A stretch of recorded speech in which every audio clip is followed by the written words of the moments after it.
नमस्कार आप सभी को। स्वागत है आप सभी का श्री साईं सचरित्र के तृतीय सोपान के दूसरे अध्याय साईं का ब्रह्म ज्ञान व उपदेश।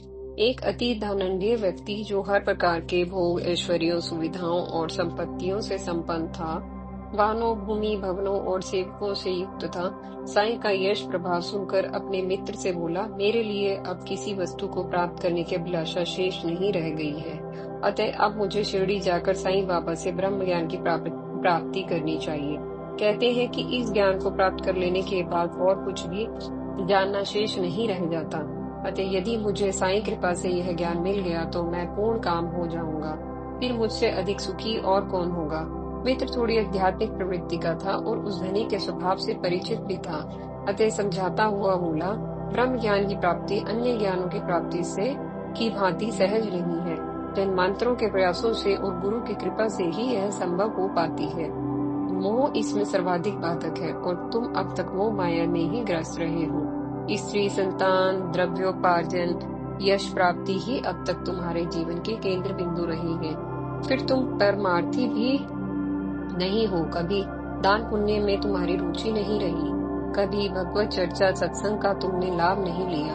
ऐसे में तुम्हारा ब्रह्म ज्ञान प्राप्ति का मनोरथ कैसे सिद्ध हो सकता है। गुरु यदि ब्रह्म के समान भी हो तो भी जड़ या मोहग्रस्त हृदय को चैतन्य नहीं कर सकता। उस धनी के पल्ले मित्र की एक भी बात न पड़ी। उसे तो बाबा ने ब्रह्म ज्ञान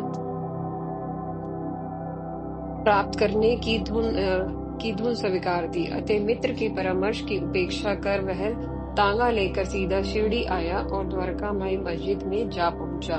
उसने साईं के श्री चरणों में प्रणाम किया और निवेदन किया, आप अपनी शरण में आने वाले हर व्यक्ति को अल्प समय में ही ब्रह्म दर्शन करा देती है। मैं यह सुनकर बहुत दूर से आपके पास बड़ी आस से लेकर आया हूँ। यद्यपि इस लंबी यात्रा में मैं बहुत थक गया हूँ, किंतु आपकी कृपा से यदि मुझे ब्रह्म ज्ञान हो जाए तो मेरा यह कष्ट उठाना भी सार्थक हो जाएगा। साईं बाबा ने क्षण भर उस धनी को देखा, फिर मुस्कुराकर बोले, प्रिय मित्र, थोड़ा धैर्य रखो, तुम्हें मैं शीघ्र ही ब्रह्म के दर्शन करा दूंगा। मेरा तो सारा व्यवहार नकद ही है, उधार में मैं कभी नहीं करता।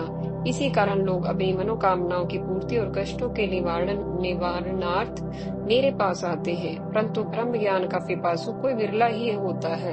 भौतिक पदार्थों और सांसारिक कामनाओं के लिए यहाँ आने वालों का कभी अभाव नहीं होता, परंतु आध्यात्मिक जिज्ञासुओं का आगमन दुर्लभ है। अतः यह क्षण मेरे लिए अत्यंत धन्य और शुभ है, जब आप यहाँ पधार कर ब्रह्म ज्ञान प्रदान करने का मुझसे आग्रह कर रहे हैं। मैं अवश्य ही आपको ब्रह्म दर्शन करा दूंगा। कहकर बाबा ने उस धनिक को अपने निकट बिठाकर इधर उधर की चर्चाओं में व्यस्त कर लिया, जिससे कुछ देर के लिए वह साहब अपने प्रश्न के संबंध में भूल गए।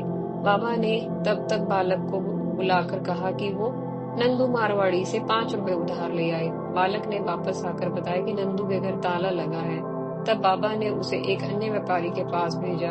वह वहां से भी बैरंग लौट आया। इस प्रकार 2-3 स्थानों पर भेजे जाने पर भी वह 5 रुपए लाने में असफल रहा। इस दौरान वह धनी उकता कर शीघ्रता करने लगा, बाबा मुझे शीघ्र ही ब्रह्म ज्ञान दे दो ना। उसने कहा। तब बाबा मुस्कुरा कर बोले, अरे भाई, इस सारे नाटक से क्या तुम कुछ नहीं समझे? मैं तुम्हें ब्रह्म दर्शन कराने का ही तो प्रयत्न कर रहा था। वह धनी चकित होकर बोला, मैं कुछ समझा नहीं। तब साईं बाबा ने एक विस्तृत उपदेश उसे दिया, जिसका सारांश इस प्रकार है।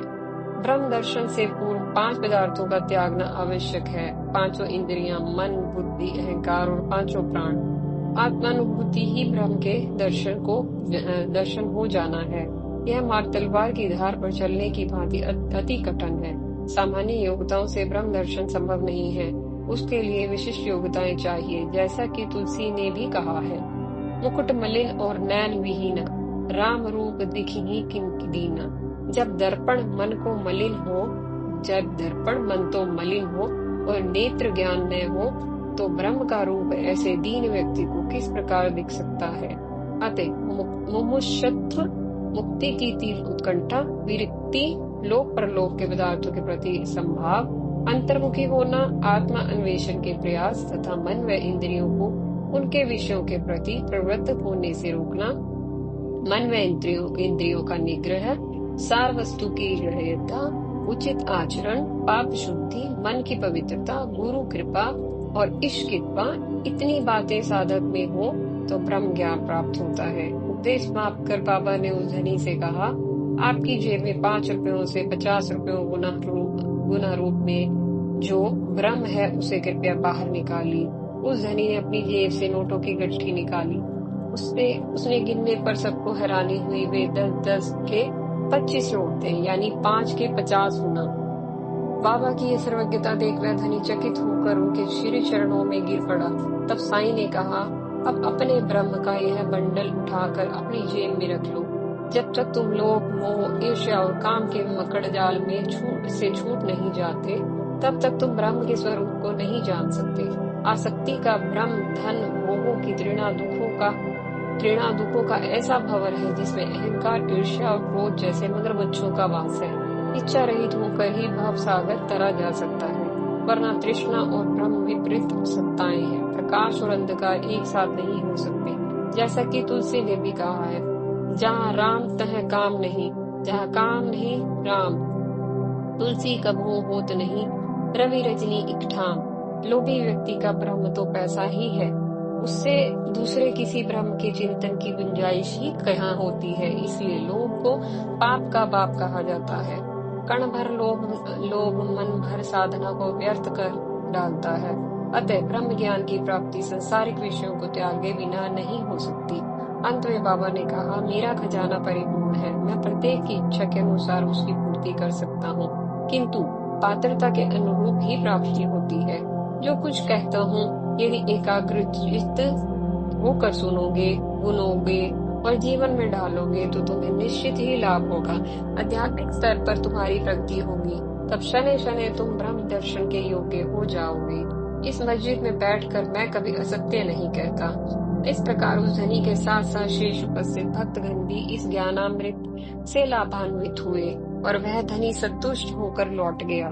श्री हेमांड पंत के अनुसार बाबा का 5 रुपए उधार लेने के लिए बालक को भेजना वस्तुतः उस धनी की जिज्ञासा की परीक्षा थी।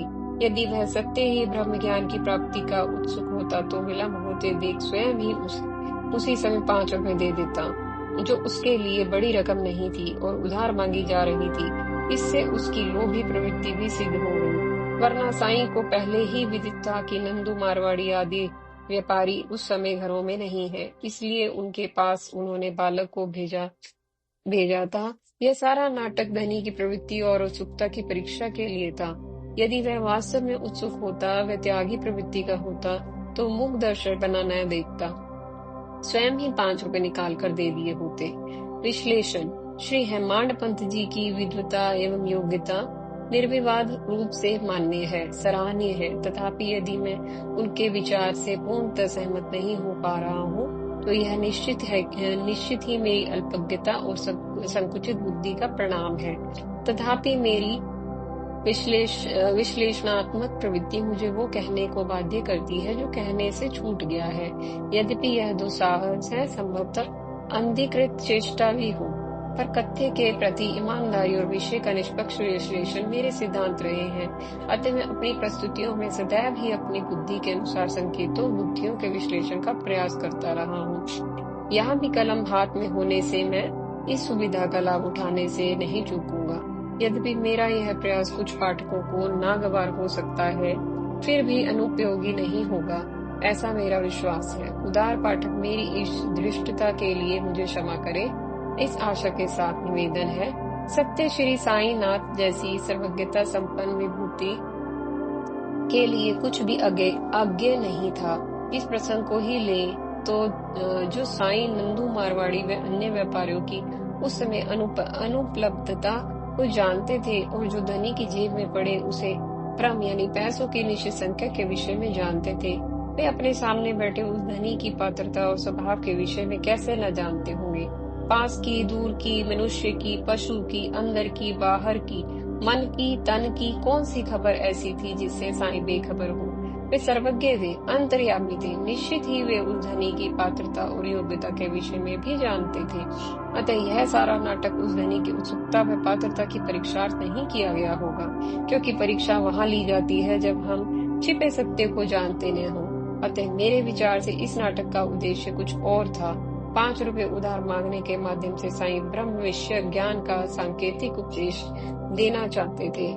5 ज्ञानेंद्रियां, 5 कर्मेंद्रियां, 5 प्राण, 5 दुर्गुण, काम, क्रोध, लोभ, ईर्ष्या, मोह, 5 तत्व, मन, बुद्धि, अहंकार, प्रकृति और देह यानी कि इंद्रियां, ये 5 घटक, 5 अवस्थाएं, अयोग, वियोग, संयोग, योग, समवाय और विलय, 5 तन्मात्राएं, 5 देव, परमेश्वर, शिव, विष्णु, दुर्गा, गणेश, सूर्य, 5 विभूतियां, शक्तियां इनके ज्ञान, क्रिया, संकल्प, इच्छा, ऐश्वर्य आदि सभी आध्यात्मिक तथ्य 5 की संख्या का ही महत्व दर्शाते हैं। स्वयं साईं ने ब्रह्म दर्शन के से पूर्व 5 पदार्थों का त्याग आवश्यक माना है। अतः 5 रुपए उधार देने का सांकेतिक अर्थ यही है कि 5 दुर्गुणों यानी कि पदार्थों का पहले त्याग करो, तभी ब्रह्म ज्ञान की पात्रता उपलब्ध होगी। यह त्याग भी उधार है, बाद में वापस मिल जाने वाला है।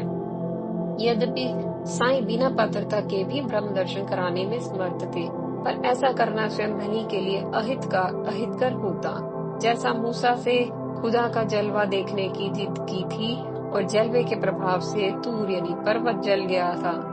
यदि कम वोल्टेज की तार में बहुत अधिक वोल्टेज का करंट छोड़ा जाए तो तार जल जाएगी। अतः ऐसी अनुचित इच्छा पूर्ण न करना ही धनी के हित में था। शनै शनै सामर्थ्य या पात्रता के बढ़ते जाने पर सिद्धियां भी तदनुसार प्राप्त होने लगती है। अतः साईं ने उसे ब्रह्म ज्ञान के लिए आवश्यक उपदेश दिया। उसे ब्रह्म ज्ञान नहीं दिया क्योंकि वह उस ज्ञान को पाने और संभालने में सक्षम नहीं था, और उस धनी की इस अक्षमता का ज्ञान साईं को पहले ही था। मात्र अन्य उपस्थित जनों के सम्मुख उसे प्रमाणित करना व स्वयं उस धनी को वस्तुति स्थिति का बोध कराना ही इस नाटक का आधार था। अव्यक्त की अभिव्यक्ति ही व्यक्ति है। नर और नारायण में वस्तुतः कुछ भेद नहीं। जीवात्मा और परमात्मा दोनों में ही आत्मत्व है। मायावश ही दोनों में अंतर भासता है। माया वस्तुतः अज्ञान अविद्या का ही साम्राज्य है। मोह और भ्रम इसके सहचर हैं और अहम इसका मूल आधार है। जिस क्षण अहम का लोप हो जाता है उसी क्षण व्यक्ति अपनी आत्मा को पहचानने या जानने लगता है।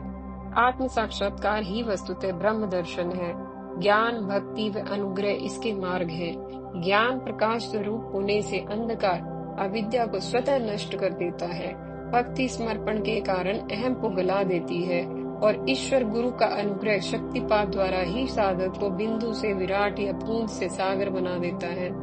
किंतु तीनों ही स्थितियां पात्रता पर निर्भर है और पात्रता तब से उत्पन्न होती है। तब के प्रभाव से ही ब्रह्म का ब्रह्मत्व, इंद्र का इंद्रत्व, देवों का देवत्व और महात्माओं का महानत्व है। इंद्रिया निग्रह, योग, संयम, नियम, शोधन, संस्कारों में परिवर्तन, शुद्धिकरण, कर्मों पापों का प्रायश्चित, विभिन्न साधनाएं आदि सब तप के अंतर्गत है। अतः जिसे ब्रह्म ज्ञान या आत्मोत्थान या दिव्य शक्तियां, सिद्धियां अथवा विजय चाहिए उसके लिए तप ही मूल उपाय है। यही साईं का भी संदेश है। तो चलिए इसी के साथ समापन होता है तीसरे सोपान के दूसरे अध्याय का। हम आपसे फिर मिलेंगे, तब तक के लिए आपका बहुत बहुत धन्यवाद।